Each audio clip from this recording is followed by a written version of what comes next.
Since 2000, the Agassiz Chamber Music Festival has provided Winnipeg the opportunity to hear internationally acclaimed artists perform and share their artistry with Manitoba musicians and audiences. The festival begins this Saturday, June 9th, and to tell us more about it, I'm joined by Artistic Director Paul Marleyn. Good afternoon, Paul. Good to be here, Simon. Thank you. It's a pleasure to have you back to the studio. I know this is a return to Winnipeg for you. Before we get talking about the festival, I'm curious, is there something you look forward to most in returning to the city of Winnipeg? I think what I enjoy most is seeing old friends. Yeah. That always is one of the joys of returning, right? And, yeah, sure. Oh, that's excellent. I know you're also a fan of cinnamon buns. I'm a fan of cinnamon buns. I had the Tallgrass Prairie cinnamon bun yesterday. Yeah. Got a few for some friends. Also, I like their wild rice bread, which is very good. Well, now I've got something to go pick up in the near future. Well, so I mean, of course, there's always, like you mentioned, reconnecting with old friends and also collaborating together to make music as part of the Agassiz Chamber Music Festival. This is the 19th year of the festival? That's right. Well, congratulations! It's quite the milestone. It's been going on for quite some time. But the years skip by. It's crazy to think that many years, but yet that's true. And here we are. What I'm always most impressed by, I think, is just the caliber of the performer. You know, the Winnipeg talent that we have here and the international artists that come to Winnipeg to perform as part of this Chamber Music Festival. What are some of the highlights for you this year? Highlights this year. It's a really nice group of artists again, and of course, it's fun when you're putting together a festival to think of how personalities will mix on stage, and also when we're rehearsing and hanging out together. So yeah, it's a really good group of people. Then highlights. Well, I think Carl Stobe's performance of the complete sonatas and partitas of Bach. That's a really extraordinary event. If you can think of an Iron Man race for a musician, that would be that. It's the sort of thing that probably only one or two violinists per country can do, partly because it's technically enormously demanding. In terms of concentration, endurance, it's hugely demanding. But most of all, the memorization that's quite the feat. So not many violinists will agree to do such a thing. I think James Ennis probably has done it. I don't know if I've heard of any other violinist in Canada who has. So as an artistic director, it's really fun when you think of an idea like that and you think, well, is there anybody who could do it really wonderfully? And Carl is exactly that. And I proposed the idea to him about 11 months ago, and I was just amazed when he emailed me back and said, let's do it. Wow. So it's a huge undertaking, and I'm sure he's been working for the whole year on it. Of course, they're pieces he's been playing his whole life.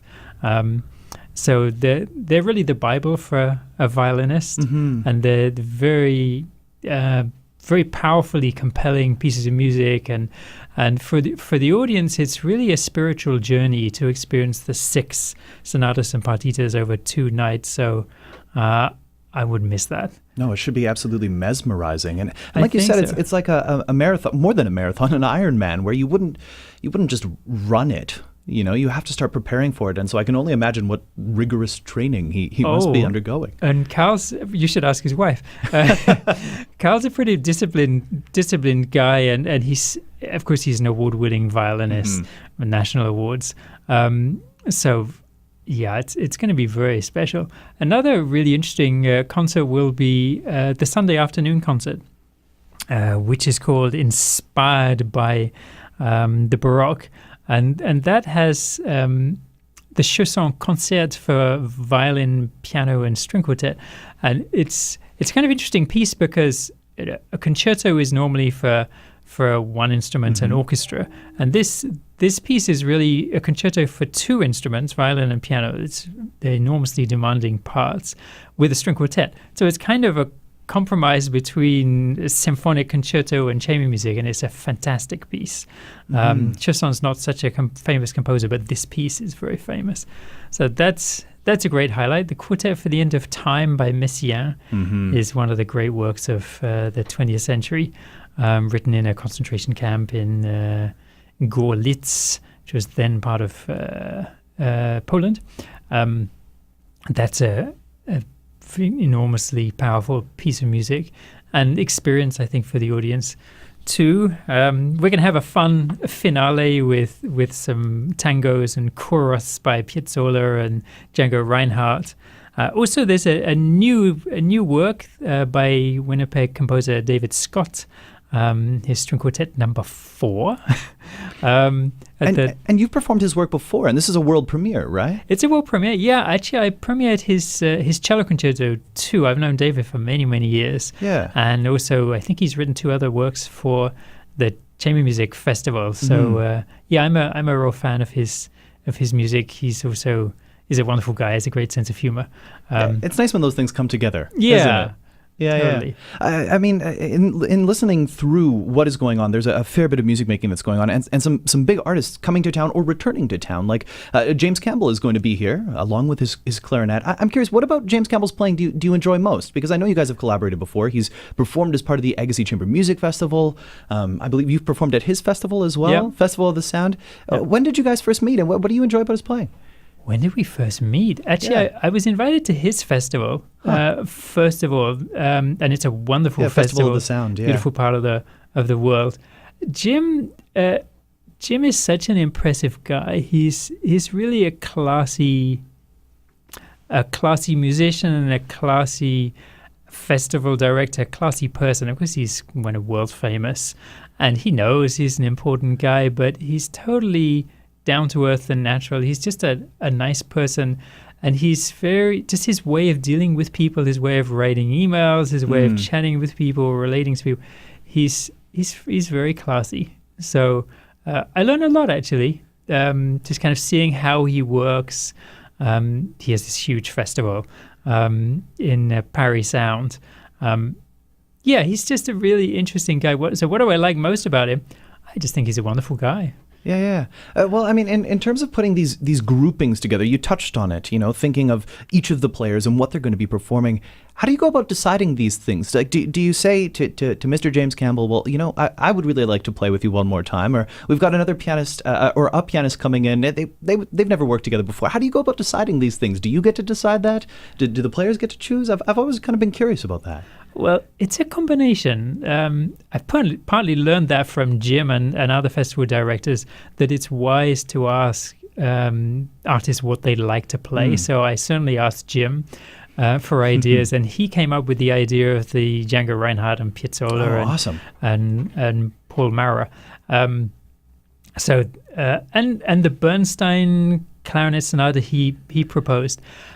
Actually, most of the artists know each other. Oh, of course. So Martin Roscoe and Jim and I actually played the Quartet for the End of Time in England in September. Oh, wow. So Jim and Martin know each other pretty well. And Jim and Stefan Lemler also know each other very well. They've been playing together for over 30 years. Yeah. I think Jim first met Stefan when Stefan was a student. Now Stefan is director of performance at McGill. Yeah. So it's kind of interesting how things move around. With Stefan, of course, he's an old friend. We played in a piano trio together for 7 years, Trio Schlager. I know Stefan loves Fauré. I know he's a wonderful Fauré player.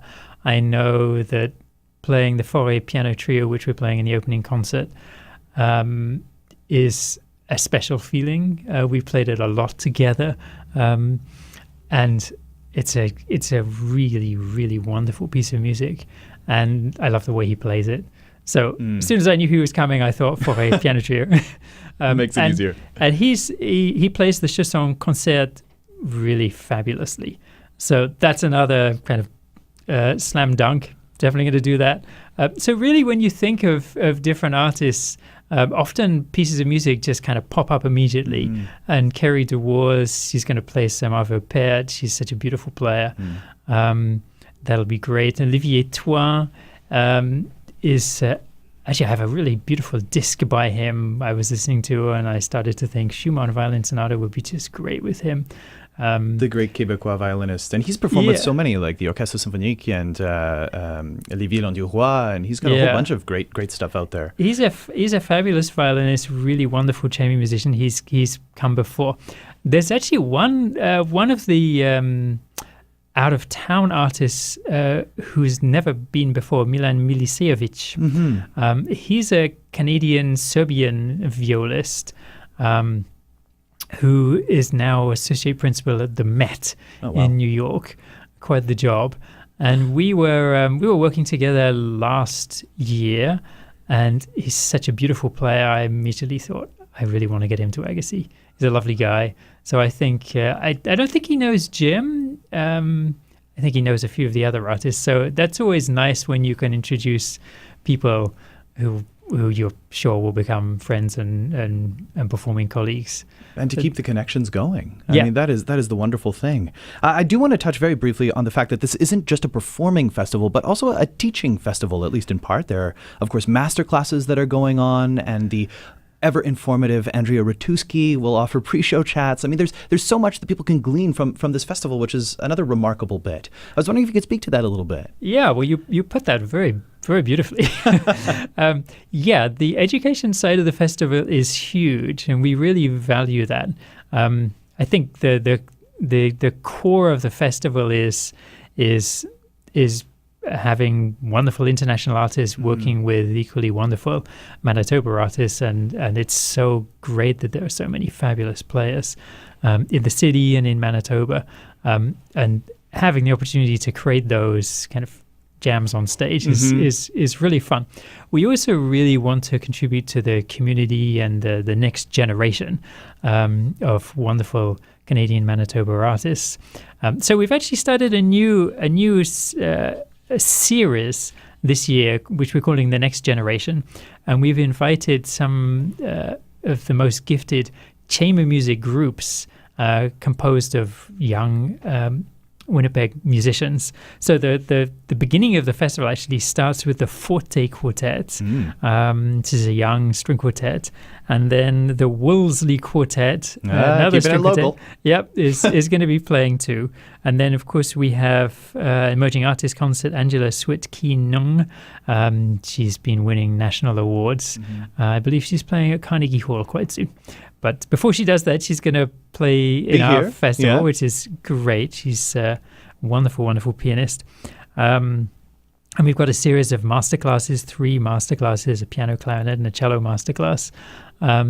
So that gives an opportunity for around 10 young players to play solo and then to work with our guest artists. So that's really great too. So that side of things, I think, is really important, investing in future artists for Canada. And it's great that with this radio station, you do that so much too, kind of featuring activities like those emerging artist masterclasses and recitals. Oh, we're always happy to do it. And I know we don't take for granted the talent here in Winnipeg. We're very lucky to have the players and the musicians and the composers that we do. And just happy to see so many of them highlighted alongside these international artists as part of the Agassiz Chamber Music Festival. It's a big deal. It really is. Well, I remember back to those days for me, and it was super exciting to be kind of in the same festival and walking around and chatting with these people that you look up to so strongly. But then seeing how they work too is so interesting, and it's such a motivator when you see what you maybe could become, and that's what makes people really work hard and create something special. And to create these special bonds between friends. There's that famous quote that chamber music is a conversation among friends. Yeah. Something like that. And I mean, like you were just saying, if they're not friends when they get here, they are by the time they leave, it sounds like. So thank you so much for coming in, Paul. I very much appreciate you chatting about the Agassiz Chamber Music Festival. Thanks so much. So, the Agassiz Chamber Music Festival begins this Saturday, June 9th, running through the 15th. Performances take place, for the most part, at Eckhart Gramate Hall at the University of Winnipeg. For more information, visit agassizfestival.com or head to classic107.com and click on the Events tab.